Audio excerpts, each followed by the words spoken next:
Pakistan was bereft of any infrastructure or industry at the time of independence. I've had the opportunity of meeting some friends, and I might yet find more friends.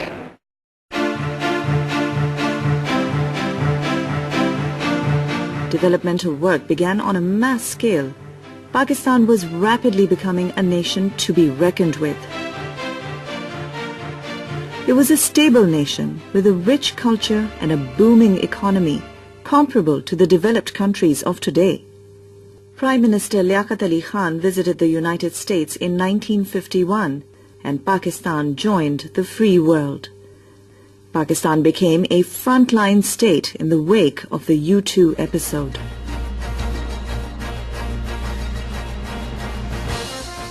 Pakistan played an important role in bringing the United States and China closer, which helped to end the Vietnam War.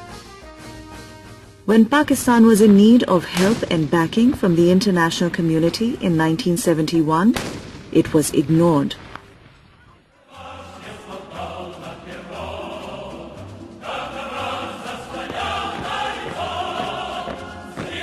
In December 1979, the Soviet Union invaded Afghanistan. Pakistan played a pivotal role in blocking Soviet strategic designs.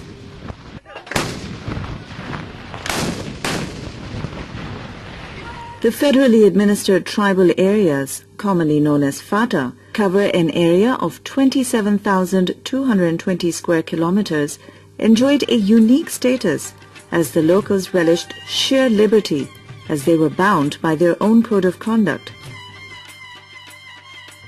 Jihadis came here from all over the world and were trained with sophisticated weapons to launch operations against the Soviets in Afghanistan. The 10-year war was devastating.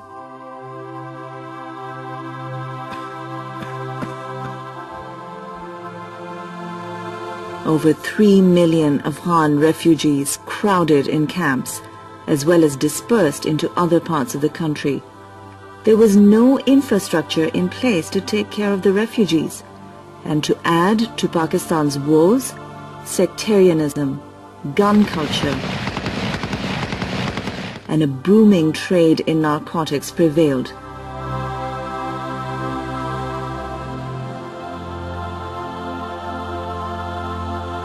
The economy was the biggest casualty as the growth rate dropped drastically. All developmental work was halted, adding to poverty and joblessness. Soviet Russia withdrew.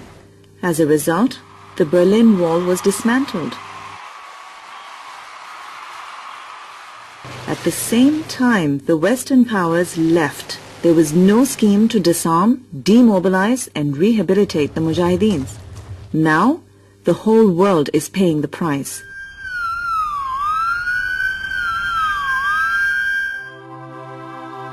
After the Soviet withdrawal from Afghanistan, the refugees chose to stay in Pakistan. This burden was hard to bear with the absence of foreign financial assistance due to sanctions. This was a fatal blow on Pakistan's economy. These camps became safe havens for militants and the hub of illegal activities. As the government was devising a corrective strategy, the Taliban seized power in Afghanistan, which gave an opportunity to Al-Qaeda to reassert. After 9/11, once again, Pakistan was compelled into war. The Taliban regime was pulverized in a matter of days, but the remnants of Taliban and Al-Qaeda still posed a formidable challenge to world peace and security. Many of them sneaked into the tribal areas of Pakistan to escape bombardment. As restrictions were imposed on cross-border movement, the government deployed 150,000 troops in the porous and treacherous border stretching 2,650 kilometers. This move was challenged by the Taliban and their local sympathizers, who with the sophisticated weapons and modern technology entrenched themselves to fight with the security forces. In 161 military operations, several high-profile targets have been killed and captured.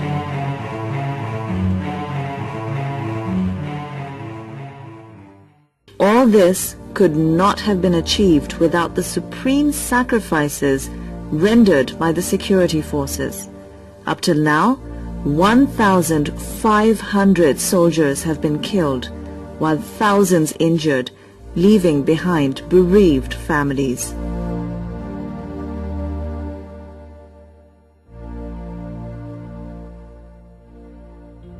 The terrorists orchestrated numerous suicide attacks on the mainland, where many good people, like Benazir Bhutto, the twice former Prime Minister, Maulana Hassan Jan, a renowned religious scholar, Alamzeb Khan, member of the Provincial Assembly of NWFP, Lieutenant General Mushtaq Beg, hundreds of policemen and thousands of innocent civilians lost their lives.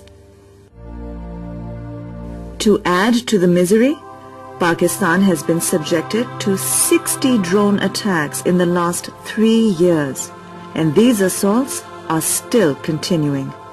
701 persons have been killed.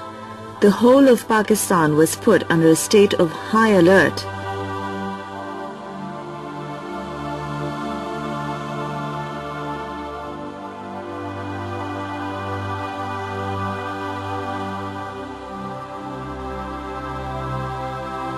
As suicide bombers struck in many cities. The knock-on effects to Pakistan's economy has been loss of infrastructure, the dramatic decline in foreign investment, tourism, and even hosting sports events.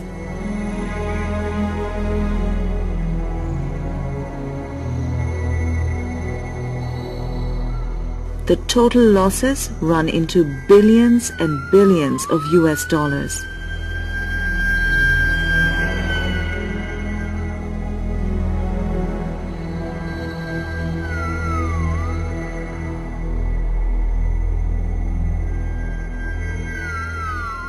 The country is plunged into darkness several hours a day as the government is unable to meet the power requirement due to expenditure on extraordinary security measures.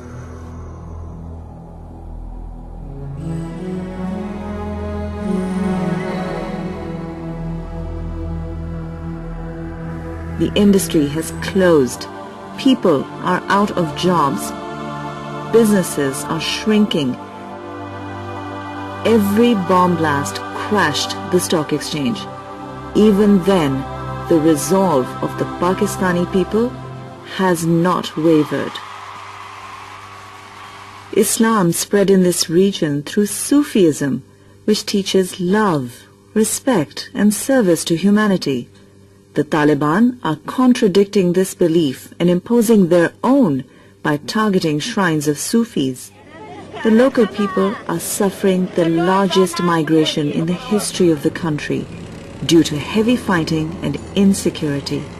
Therefore, providing shelters to the hundreds and thousands of displaced people is not an easy task.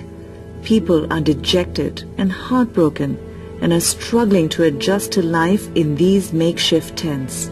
The psychological trauma suffered by them is immeasurable. The apathy of the world community to the happenings in Pakistan, combined with the typical social milieu of the tribal areas, helped insurgency sweep into Malakand division. The government is pursuing the strategy of dialogue, development and deterrence, and efforts have been made to bring peace through the process of dialogue with the reconcilable Taliban. With its depleted military hardware and meager resources, Pakistan is doing its utmost to make the war against militants a success. The Taliban problem lies in Afghanistan, which also has sympathizers in Pakistan. Hopefully, peace and stability in Pakistan will be restored soon. Peace is a global responsibility, and the world needs to realize the salience of Pakistan's role and support it logistically, financially, and politically to stop its infrastructure from collapsing. This region has become a theater for holding proxy wars at the expense of Pakistan, and yet, as a consequence, there is a blame game, accusing Pakistan of harboring terrorists and not doing enough, when in fact, Pakistan itself has become the victim. There is a requirement to adopt a regional approach to fight this stateless, borderless enemy of humanity who wants to spread illiteracy and intolerance. In 1979, the U.S. Senator Charlie Wilson appealed to the U.S. Senate to donate just $1 million for building of schools in the tribal areas. His request was turned down, and sadly, illiteracy prevailed, sowing the seeds of dissatisfaction, which created a vacuum for education. The mushrooming of madrasas became a breeding ground for militancy and extremism. Police stations have been bombed, hospitals have been attacked, schools have been burnt, places of worship have been targeted. In fact, Pakistan's way of life has been threatened. The peace, prosperity, religious freedom, social life, economic development, and all the pleasure and pride of our children has been snatched, leaving behind psychological scars, miseries, tears, and cries of anguish. The human and material losses of Pakistan are greater than any other country in the world. Billions and billions of dollars are required to rebuild the infrastructure with a Marshall Plan.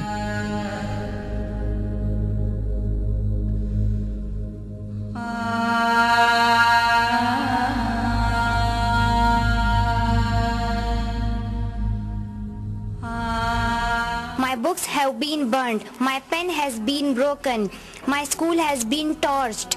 Oh, the protectors of human rights and justice, come on, stand by us. I am an honorable part of this global village. Help us, help yourself, protect us, protect yourself.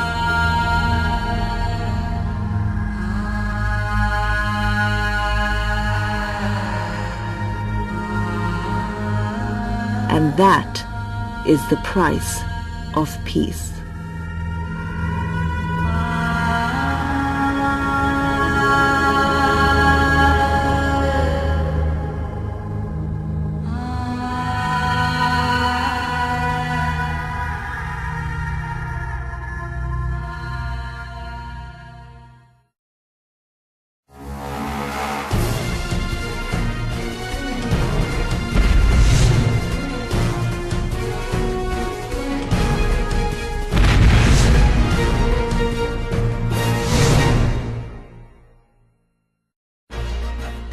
Pakistan was bereft of any infrastructure or industry at the time of independence.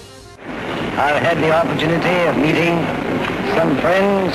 Visited the United States in 1951, and Pakistan joined the free world. Pakistan became a frontline state in the wake of the U2 episode.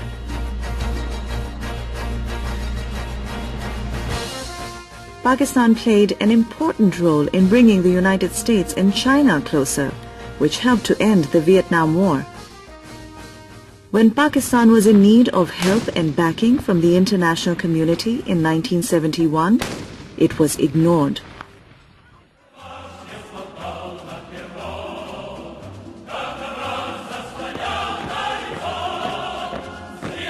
In December 1979, the Soviet Union invaded Afghanistan.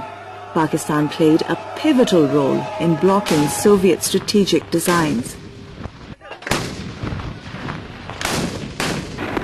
And I might yet find more friends.